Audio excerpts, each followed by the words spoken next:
SNCF, notre service public est-il en danger, puisque c'est bien notre service public? Et ça y est, la réforme est lancée. Le projet de loi autorisant le gouvernement à réformer la SNCF par ordonnance a été présenté ce mercredi 14 mars en Conseil des ministres, comme ce fut le cas, ordonnance, comme ce fut le cas pour la réforme du droit du travail. Alors, concernant la SNCF, c'est un texte court, 8 articles seulement, on pourrait dire 8 têtes de chapitre, parce que le contenu de la réforme reste aujourd'hui largement à définir, même si des directions sont données. Et pour en comprendre les enjeux, on va en parler avec Mathilde Goannec. Bonsoir Mathilde, qui est journaliste à Mediapart et qui suit de près toutes ces questions. Et puis on va en parler avec Fanny Arave. Bonsoir. Bonsoir. Vous êtes représentante du syndicat UNSA au conseil d'administration de SNCF Réseau. Franck Tuffreau, bonsoir. Vous êtes délégué général de l'Association française du rail, l'AFRA, qui, si j'ai bien compris, plaide depuis très longtemps pour une réforme de la SNCF, et vous nous direz si celle qui est dans les tuyaux, j'allais dire sur les rails, pardon, correspond à vos demandes. Et puis Bruno Poncet, vous êtes secrétaire fédéral de Sud Rail. Mathilde, première question. Pour Fanny Arave, à l'UNSA, donc vous êtes syndicaliste et donc vous êtes évidemment concerné par le projet qui a été annoncé aujourd'hui. Est-ce que selon vous, ce projet qui reste quand même assez flou vous rassure justement parce qu'il laisse des marges de manœuvre, ou est-ce qu'il vous fait craindre une forme d'enfumage et de revivre un scénario qu'on a éventuellement déjà vécu sur des réformes précédentes depuis le début du quinquennat? Écoutez, le projet de loi d'habitation est malheureusement conforme à nos craintes. Il ne laisse aucune marge de manœuvre, tout n'est pas ordonnance. Alors la seule marge, c'est que si certaines choses peuvent être négociées un peu plus formellement, ça peut repasser par la loi. Et finalement, l'essentiel est malheureusement déjà dit, surtout ne traite pas de l'essentiel du ferroviaire aujourd'hui, ni la dette, ni le service ferroviaire que l'on souhaite offrir aux Français. Alors, même question peut-être pour Bruno Poncet chez Sudrail. Vous êtes tout aussi méfiant que l'UNSA sur ce qui vous attend? Oui, tout à fait. De toute façon, en ce moment, les quatre organisations syndicales représentatives se parlent presque d'une même voix. On est sur une plateforme unitaire et on va essayer de rester le plus possible. Vous réunissez demain, hein, oui, c'est ça? Demain soir. Demain, le 15 mars. Effectivement, Fanny vous l'a dit, mais c'est de l'enfumage. Parce que nous, ce qu'on voit surtout, c'est qu'on nous a invités à des concertations avec le gouvernement, avec même l'entreprise et même des élus politiques. Et ce qui en sort, c'est que derrière, on ne nous écoute pas, on ne nous entend pas. Monsieur Martinez, hier soir, l'a dit en sortant de Matignon, mais c'est exactement ça. C'est qu'à un moment donné, on nous a mis les ordonnances d'entrée de jeu en nous disant, voilà, ce sera des ordonnances. Donc, avec ordonnance, il y a très peu de leviers de Le gouvernement dit qu'il y aura des amendements possibles à l'issue de la concertation qui va débuter là, formellement. Ah, mais nous, on est déjà reçus depuis presque 15 jours et on voit que rien n'a... Enfin, tout ce qui a été inscrit aujourd'hui dans les ordonnances était déjà prévu bien avant qu'ils nous rencontrent. Donc, on voit bien qu'on n'est ni entendu ni écouté. Donc, effectivement, et les cheminots, et je pense tous les Français sont inquiets pour l'avenir du ferroviaire. Et les jeux d'ordonnance squeezent complètement le débat public, hein, parce que le rôle des parlements sont quand même un peu restreints. Peut-être juste pour terminer, enfin en tout cas pour commencer, au contraire avec vous, Franck Tuffreau, est-ce que vous vous dites là, maintenant on y est, c'est la grande réforme qu'on demande depuis des années, et justement tout est à construire puisque le texte laisse éventuellement des marges de manœuvre, ou pas, ou est-ce que vous êtes vous aussi un peu circonspect sur ce qui arrive? Alors tout d'abord, la FRA, même si on est plutôt favorable à l'ouverture de la concurrence du marché voyageurs, c'est avant tout une association qui représente l'ensemble des opérateurs alternatifs à la SNCF. Donc à la fois ceux qui circulent en France actuellement sur le fret, mais également éventuellement pour exercer du voyageur. Alors on trouve normal que les cheminots s'inquiètent d'une réforme aussi importante que celle de la SNCF et celle de l'ouverture du marché. Mais comme l'a dit messieurs et dames, c'est qu'aujourd'hui, il y a une concertation qui est démarrée, donc, qui est menée à la fois par le ministre du Transport et ses équipes. Il y a à la fois un projet de loi qui est en route, donc à la fois ce qu'on appelle la loi d'orientation et de mobilité intérieure. Donc en fait, il y a des textes législatifs qui sont protecteurs. Ça sert à ça, les lois. Et vous allez être consulté éventuellement dans les semaines à venir ou pas? Bien sûr, on fait partie de cette table ronde de consultation. Et il y a des consultations régulières qui ont lieu quasiment tous les 15 jours jusqu'à la mi-avril. Si vous voulez bien, on va venir sur le statut.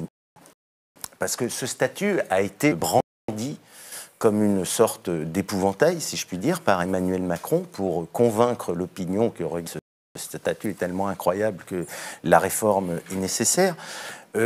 Moi, sans connaître dans le détail ce qu'il reste aujourd'hui de ce statut, quels sont les privilèges, puisque le mot a été employé, dont vous bénéficiez. On a vu sur Twitter, par exemple, plusieurs salariés de la SNCF qui ont publié leur chiffre de paye. Il y avait quelqu'un dans une gare, là, en région, 18 ans d'ancienneté, roulant pour partie, etc., et 1 580 € de salaire brut au bout de 18 ans d'ancienneté. Qu'est-ce qui définit encore aujourd'hui ce statut ? Nous, ce qu'on voit avec le statut, c'est, vous l'avez dit, c'est un chiffon rouge qui est agité pour stigmatiser les cheminots. Mais ce qui reste aujourd'hui du statut, c'est surtout des garanties collectives. Déjà pour commencer, c'est-à-dire que quand vous rentrez à la SNCF, alors que ce soit statut ou hors statut, vous avez une formation idoine pour le poste que vous allez tenir. C'est une formation, par exemple, pour un conducteur de train, c'est 13 mois. Pour un agent de circulation, c'est 4 mois. Ces formations-là vous garantissent ensuite après la sécurité ferroviaire. Ça, c'est marqué dans le statut, c'est inscrit dans le statut. Si demain vous cassez le statut, vous cassez aussi cette formation, peut-être que des gens du privé, et on l'a vu, nous, dans d'autres entreprises, diront qu'à un moment donné, la sécurité, c'est peut-être un frein à la productivité, à la rentabilité. Or, la protection du statut faisait que ça protégeait aussi les usagers. Alors, je vous donne un autre exemple. Les roulants ont le droit de partir à la retraite à 52 ou 57 ans. Mais dans le même temps, j'ai découvert qu'avec les réformes des systèmes de retraite, ils devaient de toute façon cotiser 41 ans et demi. 42. Et 42. Donc, je ne comprends pas. Qui part à la retraite sauf avoir commencé à travailler à la SNCF à 10 ans ou 11 ans. Moi, je peux parler de mon cas. Moi, je suis pas roulant. Je suis sédentaire. Je suis agent de maîtrise juste en dessous cadre. Moi, je fais 2 400 € brut par mois. Voilà, donc j'ai vu des chiffres j'ai vu des chiffres dans la presse qui sont sortis. On m'annonçait avec 3 500 € brut. T'as demandé à Pépi où il avait mis mon argent depuis des mois parce que j'étais un peu inquiet quand même. Mais en fin de compte, moi demain, je suis rentré à 28 ans. Si je veux toucher ma retraite à taux complet, il faut que je fasse 42 ans. Ça m'emmène à 70 ans. Je travaille dans le privé avant, ouverture des droits vers 65 ans. En fin de compte, les chiffres que vous dites, c'est 52 ans et demi pour l'ouverture des droits. Or, si quelqu'un a cotisé pendant 35 ans, il va lui manquer des annuités, donc il va continuer et ça vous emmène plus loin. Aujourd'hui, l'âge moyen de leur départ à la retraite SNCF, c'est 58. Roulant, sédentaire et aussi encadrement compris. Moi, j'ai un collègue la semaine dernière à qui j'ai parlé. Il a 35 ans de 3-8, il est sédentaire exécution depuis des années. S'il part demain avec ses 35 ou 37 ans de carrière, il va toucher 1 100 € par mois. Oui, il faut savoir que la base de calcul, effectivement, de la retraite est totalement différente de ce qu'on est dans le privé. C'est vraiment sur une base, une assiette qui est donc de rémunération primaire, on va dire, qui est extrêmement faible. Alors que toutes les contraintes, toutes les rémunérations qui sont liées à des contraintes supplémentaires ne sont pas du tout prises en compte dans le calcul de la retraite. Donc c'est pour ça, effectivement, qu'on a des pensions qui sont finalement assez faibles, qui seraient peut-être supérieures. C'est d'ailleurs, il faudrait c'est intéressant de faire une étude d'impact si c'était pris sur les mêmes normes que dans le dossier du droit commun. Et ensuite, le cheminot vit comme tout le monde. Il rentre plus tard sur le marché du travail, il a des vies qui sont parfois recomposées et autres. Donc l'âge de la retraite a tendance effectivement à reculer, déjà par la réglementation et ensuite par la vie. Monsieur Tuffreau, qu'est-ce que, sur cette question du statut des cheminots, puisque vous êtes dans une position un peu extérieure et en même temps très concernée, puisque ce qui est dit dans la réforme, c'est que les gens sous statut cheminot ne verront pas leur statut changer, mais que les nouvelles embauches se feront sur des contrats différents. Sans parler de privilèges, qu'est-ce que vous voyez aujourd'hui de problématique à un maintien du statut des cheminots tel qu'il est appliqué aujourd'hui? Le statut, il appartient à la SNCF. C'est interne à la SNCF. Donc, dès que vous sortez de la SNCF, le statut, par définition, vous le perdez. Dans ce statut, contrairement... on n'estime pas, nous, les nouveaux entrants, on n'estime pas que ce statut est... que les cheminots sont des privilégiés, etc. Ce n'est pas le sujet. Ce qu'on a constaté, c'est que l'ouverture du marché... elle n'est pas effective en France. On est un des derniers pays commencé à réfléchir à l'ouverture du marché voyageur. Et par exemple, en Allemagne, c'est ouvert depuis 20 ans. Ils ont profité de la réunification de l'Allemagne de l'Est et de l'Allemagne de l'Ouest pour à la fois faire cette grande réforme du pays, mais à la fois aussi pour réformer le chemin de fer. Il s'avère que les cheminots de l'Allemagne de l'Est étaient des cheminots de droit privé et que les cheminots de l'Allemagne de l'Ouest avaient un statut particulier. Il était évident que quand on réunifie ces deux entreprises, qu'il fallait régler la question du statut. Donc le statut a disparu. Il est évident également que les gens qui avaient ce statut l'ont conservé. Donc, avec le temps, il disparaît. Mais il disparaît, mais il remet... Est-ce qu'il y a des choses qui vous semblent, pour des opérateurs privés, justement, est-ce qu'il y a des choses qui vous semblent aujourd'hui rédhibitoires en termes de coûts, en termes de charges pour des entreprises du ferroviaire qui ne sont pas les SNCF? Est-ce qu'il vous semble qu'il y a des choses de rédhibitoires dans ce statut? Alors, le statut, très clairement, il coûte 30% de plus vis-à-vis des collectivités. Le coût du statut est supérieur. De plus que quoi? De plus que des mêmes salariés de droit privé. Mais quelle comparaison on peut faire, puisque de fait, il n'y a pas de cheminots de droit privé? 30% par rapport à quoi? Le coût des retraites. Je prends juste un exemple. Un cheminot, quand il va partir en retraite, il va prendre 75%. Un calcul sur les quelques derniers bulletins de salaire qu'il a pris. Dans le privé, on prend 50% de sa pension sur les 10 dernières années. Enfin, voilà, c'est du droit commun. Donc tout ça, alors, il y a très peu d'écart de salaire. On ne peut pas dire que les cheminots sont mieux payés que les autres. C'est simplement, les conditions de la retraite sont différentes. Il y a l'histoire de la formation, ce n'est pas un sujet du statut, puisque dans le privé, l'ouverture sur le fret s'est faite il y a une dizaine d'années. Il y a des centres de formation agréés qui sont sur le territoire français, et les formations se sont faites sans dégradation de la sécurité. Du coup, ce que vous nous dites, c'est que l'ouverture à la concurrence, ça va être le moins-disant social. Non, je ne suis pas d'accord. Comment on peut utiliser aujourd'hui le personnel? Il y a une convention collective. La convention collective, elle a été discutée par la profession et elle a été signée il y a 1 an et demi. C'est-à-dire que les conditions de travail des cheminots, qu'ils soient à la SNCF ou qu'ils soient dans le privé, elles sont identiques. Elles obéissent à la convention collective. Donc l'ouverture à la concurrence, ce n'est pas le dumping social. C'est en aucun cas ça. Et ce n'est pas ce qu'on veut, d'ailleurs. D'un autre côté, vous ne pouvez pas, quand vous avez un marché qui s'ouvre et que vous passez d'un opérateur à un autre, parce que c'est l'autorité organisatrice qui le décide, c'est-à-dire c'est la région qui le décide. Si vous avez un statut qui est conservé, le choix de l'opérateur, ça va mettre des gens qui vont être dans des conditions différentes. Donc je pense qu'il faut faire un effort. Il y a eu, sur l'histoire des statuts, etc., il y a eu un premier effort de fait, notamment chez les députés, donc les représentants de l'État, ceux qui votent les lois. Il y a eu bien une réforme sur notamment la retraite des députés, etc. Donc à un moment donné, je pense qu'il est nécessaire, pour redynamiser le secteur, le ferroviaire est un secteur qui est en crise. Pourquoi? Parce que la vraie concurrence, c'est la route. On a des difficultés, on aimerait bien mettre les gens dans les trains, parce que sur la route, ça congestionne les routes, ça pollue, etc. Donc le vrai enjeu, c'est de lutter contre cette concurrence routière et de favoriser le train. Est-ce que de manière inversée, d'abord, est-ce que vous voulez répondre à cette analyse-là? Et puis, est-ce que aussi pour vous, en quoi le statut est-il nécessaire au maintien d'un service public de qualité?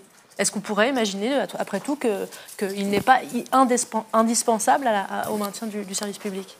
Alors déjà, les 30%, j'ai des vieux réflexes d'économie statisticienne. Un chiffre sans méthodologie de calcul, sans périmètre, ne veut rien dire.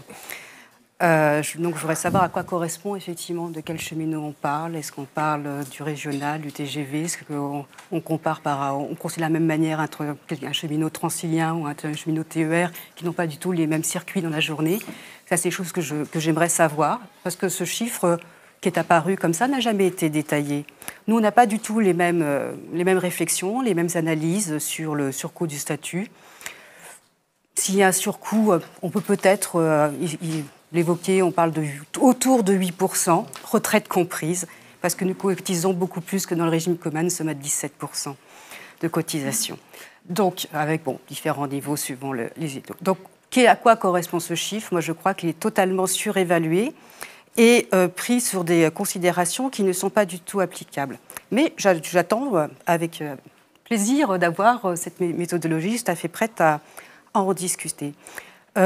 Donc, le statut, il faut déjà savoir qu'il y a des entreprises, il y a déjà pas eu par le passé des entreprises publiques qui ont donné lieu effectivement à des ouvertures et une exportation du statut. On pense à EDF et donc des industries énergétiques et gazières où on trouve des gens sous statut IEG qui sont chez Total. Donc comme quoi on peut exporter le statut et ça se passe plutôt bien. Donc je pense que là c'est un faux levier en fait pour la suppression du statut. Et c'est un levier qui est dommageable, parce que le statut, c'est un ensemble de contreparties à des considérations de métier. C'est aussi une solidarité, une véritable solidarité, une communauté de travail. On l'a vu récemment avec les épisodes neigeux ou autres, dès qu'il y a un incendie. Ce collectif sait se mobiliser, même les personnes qui sont pas d'astreinte viennent.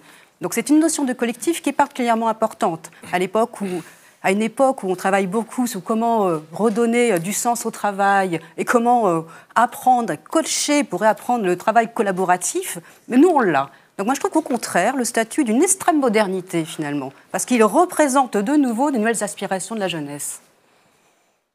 Moi, je voudrais revenir sur l'exemple de monsieur. Moi, je travaille au fret.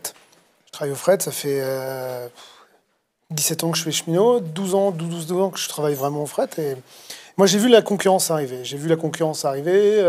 Sur des premiers marchés, c'était en Bretagne. Et aujourd'hui, la concurrence, elle a l'agonie. C'est-à-dire qu'aujourd'hui, il n'y a aucune entreprise qui fait du fret ferroviaire qui est, on pourrait dire, rentable, ou moi, c'est des mots que j'aime pas beaucoup, mais bon, rentable ou compétitive. La seule qui a un chiffre d'expansion, c'est VFLI. Moi, j'ai des collègues cheminots et syndiqués dans le privé qui sont à Sudrail, qui travaillent par exemple à Report, qui n'en voient pas le bout non plus, qui en demandent de plus en plus et qui, en fin de compte, voient bien que ça ne fonctionne pas parce que le fret, aujourd'hui, le monsieur l'a dit, la concurrence, c'est la route. Aujourd'hui, on voit quand même des gens qui traversent la France, qui passent d'Allemagne en Espagne en traversant la France avec des chauffeurs qui gagnent 400 à 500 euros, qui souvent roulent dans une filiale de la SNCF, il faut le dire aussi, c'est Géodis, Kelberson. Donc il y a un vrai souci. Donc la concurrence, aujourd'hui, elle n'a pas amené de la qualité de service. Il y a 12 ans, le fret ferroviaire représente en France en part modale 15%. Aujourd'hui, on a 8%. C'était 16 000 cheminots, on est à 6 000. Donc moi, la concurrence, je l'ai vécue, je l'ai prise de plein fouet. Et les clients du fret sont partis, sont revenus parce que la qualité de service n'était pas ailleurs. On leur imposait beaucoup de choses. Donc cette concurrence que tout le monde appelle, moi je l'ai vécue. Et en fin de compte, ça n'a pas donné des parts modales de plus au ferroviaire. Et encore moins même. Et aussi le vrai souci qu'on a avec cette concurrence, c'est qu'aujourd'hui, il n'y a pas une démarche réellement politique de faire du report modal. C'est-à-dire que si vous faites du report modal, si demain vous dites tous les camions qui sont en transit en France doivent aller sur un train, eh bien vous faites fonctionner cette activité fret qui aujourd'hui est à l'agonie, vous la faites fonctionner et vous la rendez rentable et compétitive. Et derrière, ensuite, vous avez une entreprise qui n'est plus en train d'essayer de ponctionner les trous qu'elle crée toute l'année. Alors, Franck Tuffreau, si j'ai bien compris, le rapport Spinetta n'aborde cette question du statut qu'à la marge et n'en fait pas, comme le gouvernement le présente, une sorte de clé de voûte de la réforme SNCF.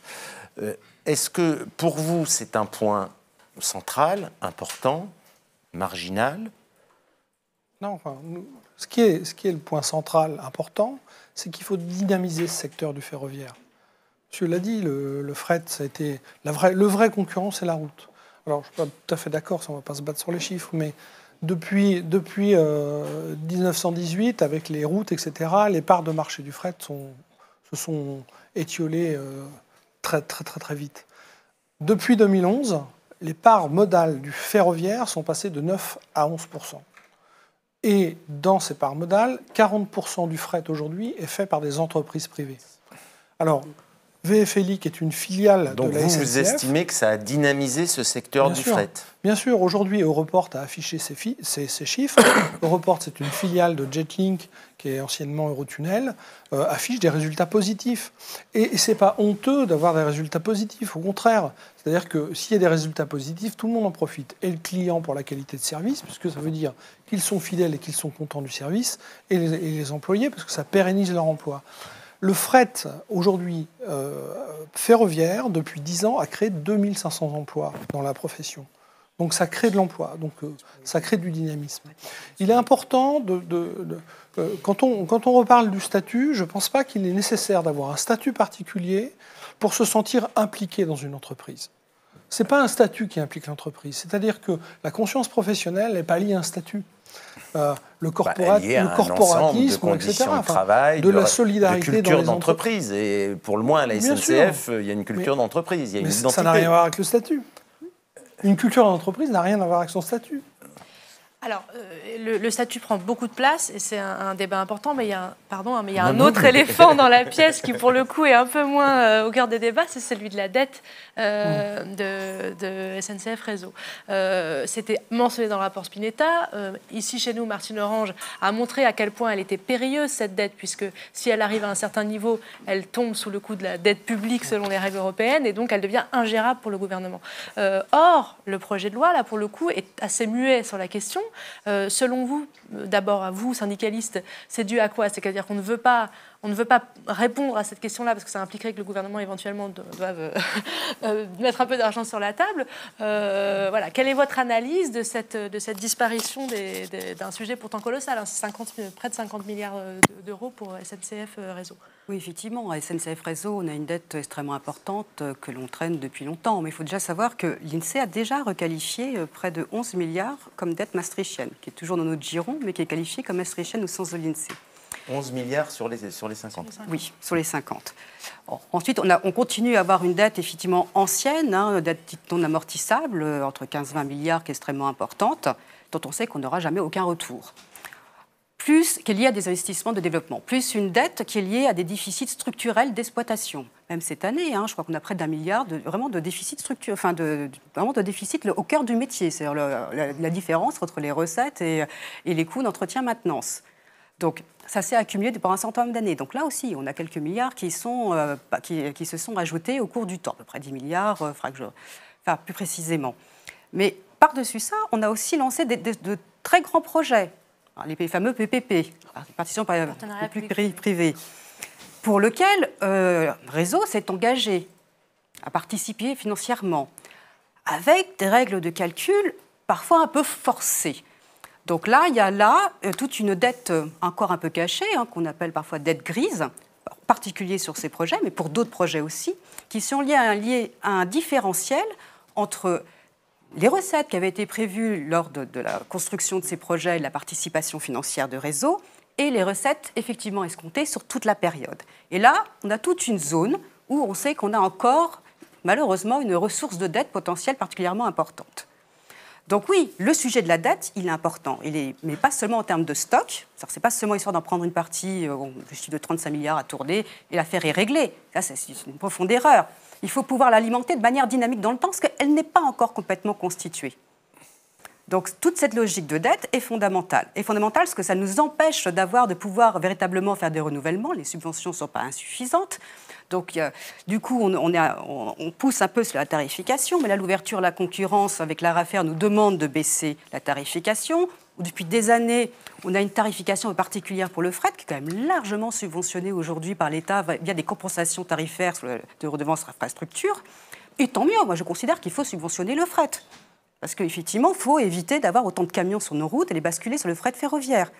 Mais il faut avoir connaissance pour avoir un petit peu recyclé, savoir à quel objectif on se donne pour cette utilisation d'argent public. Donc là, on sent effectivement un hiatus où l'État est un peu coincé, parce qu'il aimerait bien passer en SA, aimerait bien pouvoir donc se libérer de cette dette, mais en même temps... Alors, justement, la transformation du groupe en société anonyme par action, la question de la dette obère ce scénario. Une société anonyme par action qui commence avec près de 50 milliards de dettes, je ne sais pas, c'est envisageable, c'est possible. Alors il y a deux scénarios. Soit l'État reprend suffisamment de dettes pour que ça soit supportable par rapport.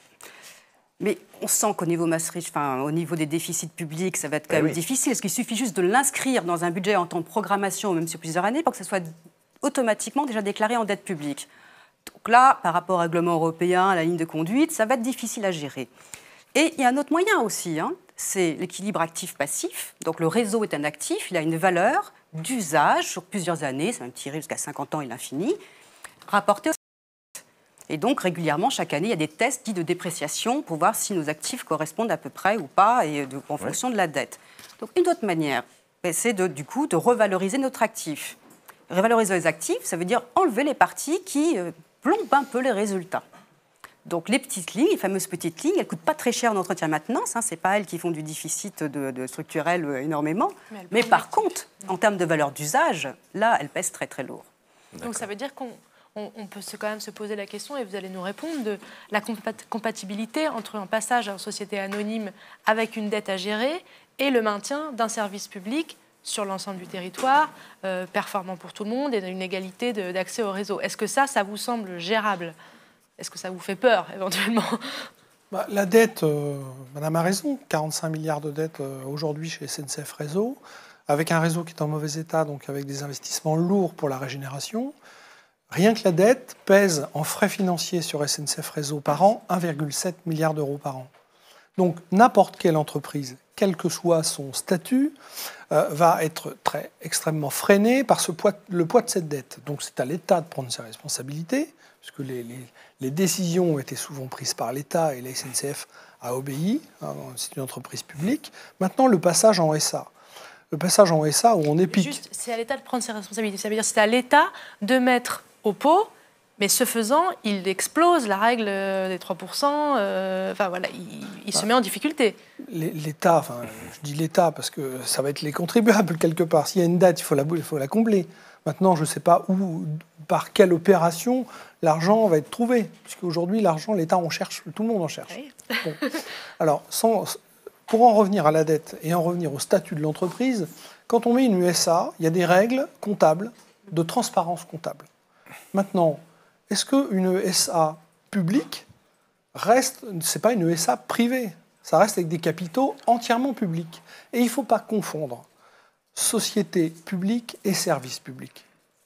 Il y a plein de sociétés privées aujourd'hui en France qui font du service public tous les jours, qui ont cette expérience, et c'est des entreprises de droit privé.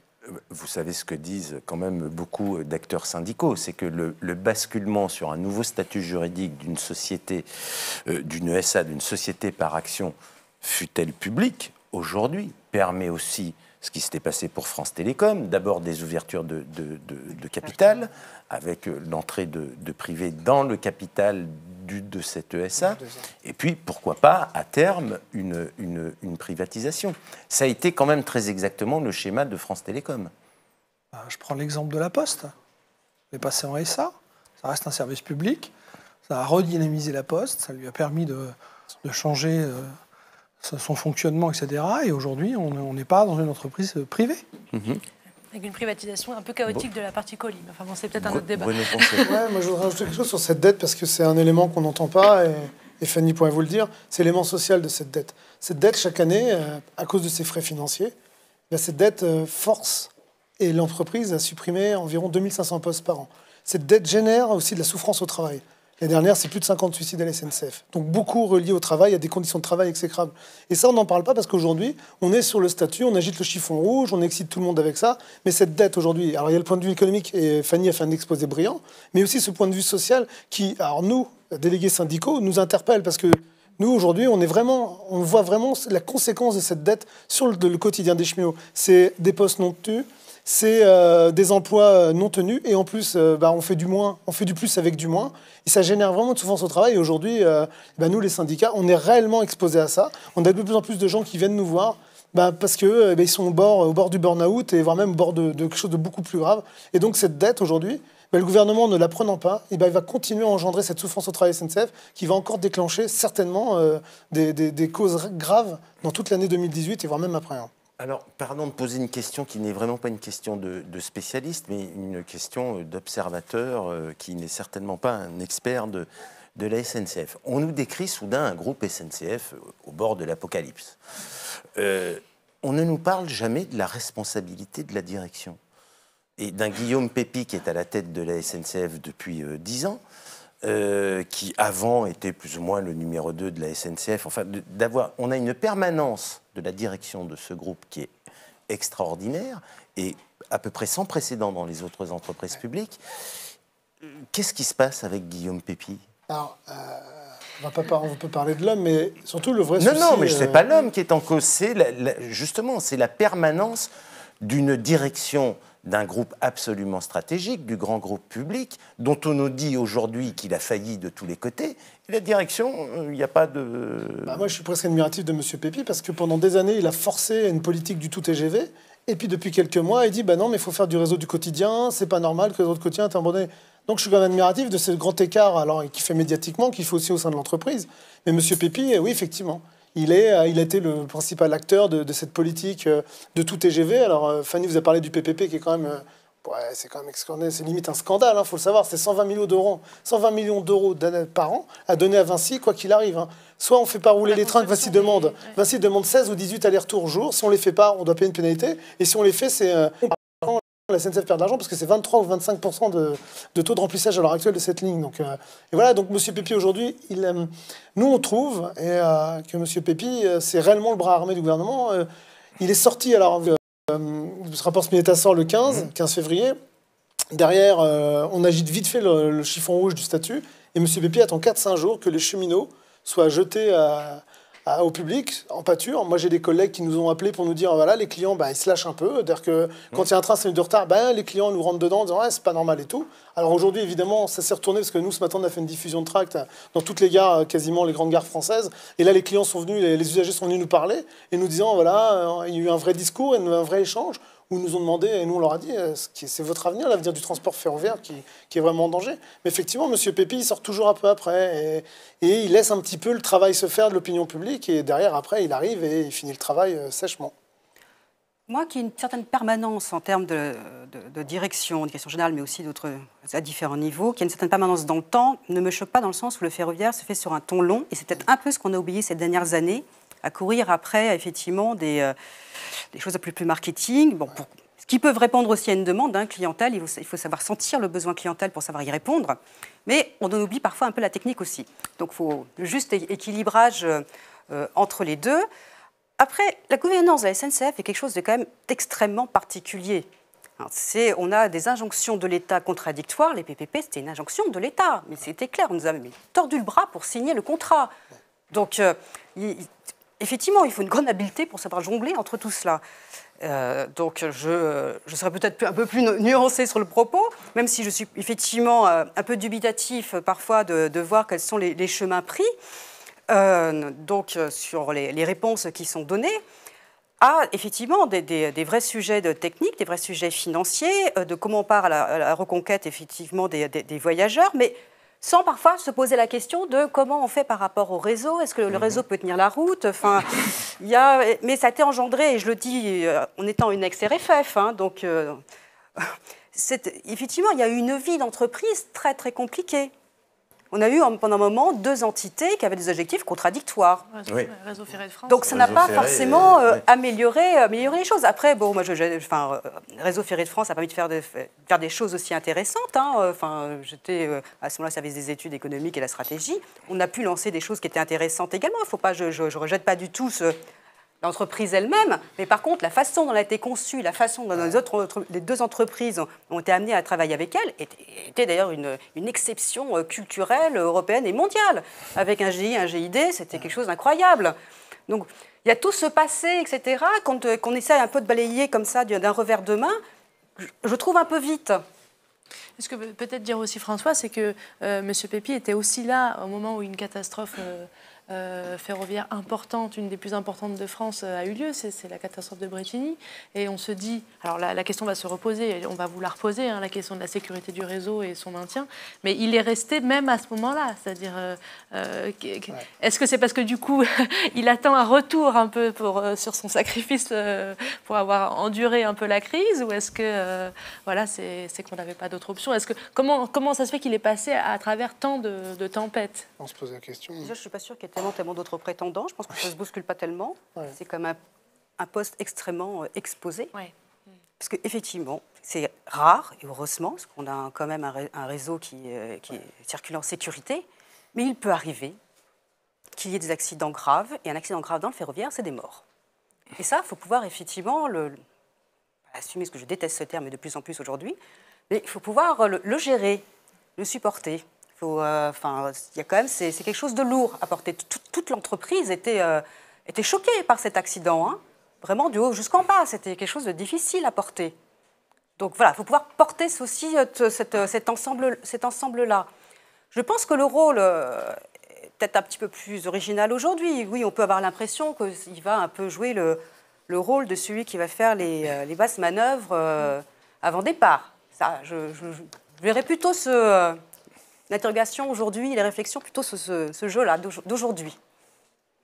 Alors, sur la question de la sécurité du réseau, ça coûte donc très cher de maintenir, de faire les investissements, et c'est d'ailleurs un des enjeux actuellement, c'est que les investissements manifestement n'ont pas été faits parce que la dette, parce que voilà. Est-ce que comment on gère ça si on passe à un réseau qui est ouvert à la concurrence? Comment on gère cette question-là de l'incompressible coût de la maintenance pour assurer la sécurité du réseau? Alors, d'une part, le réseau, il reste sous la responsabilité de SNCF Réseau. C'est-à-dire que la responsabilité de la régénération, de la sécurité du réseau répond à des référentiels bien précis qui permettent qu'à un moment donné, quand on voit une voie qui se détériore, de réduire la vitesse, etc. Il y a un certain nombre de choses qui sont possibles de faire pour garantir la sécurité et des transporteurs, des entreprises et de leurs clients. Donc là, l'exemple qu'on a le plus flagrant, c'est l'exemple de la première privatisation d'Europe en 1994, qui était l'Angleterre. Et pourquoi c'est arrivé en Angleterre si tôt? Pourquoi? Parce que c'est les Anglais qui ont installé le ferroviaire en Europe. Donc c'était le plus vieux réseau européen. Donc le réseau était pareil, dans un état où il nécessitait d'être régénéré. Et à l'époque, il y avait une seule entreprise qui s'appelait British Rail, qui était une entreprise intégrée. L'État, voyant les investissements, a choisi de privatiser. Donc ça a été aussi un exemple pour que tous les Européens ont regardé et qui ont regardé en tirant les conséquences, puisqu'on sait ce qui s'est passé. Il y a eu de graves accidents d'Angleterre. Aujourd'hui, les faits montrent que 20 ans après... Et le Royaume-Uni est largement revenu sur cette réforme. Bien sûr, l'État a repris ses responsabilités sur le réseau. L'État a repris ses responsabilités sur le réseau. Tous les pays européens en ont tiré les conséquences et ont copié ce modèle. Et aujourd'hui, le réseau en Angleterre est un des plus sécuritaires d'Europe.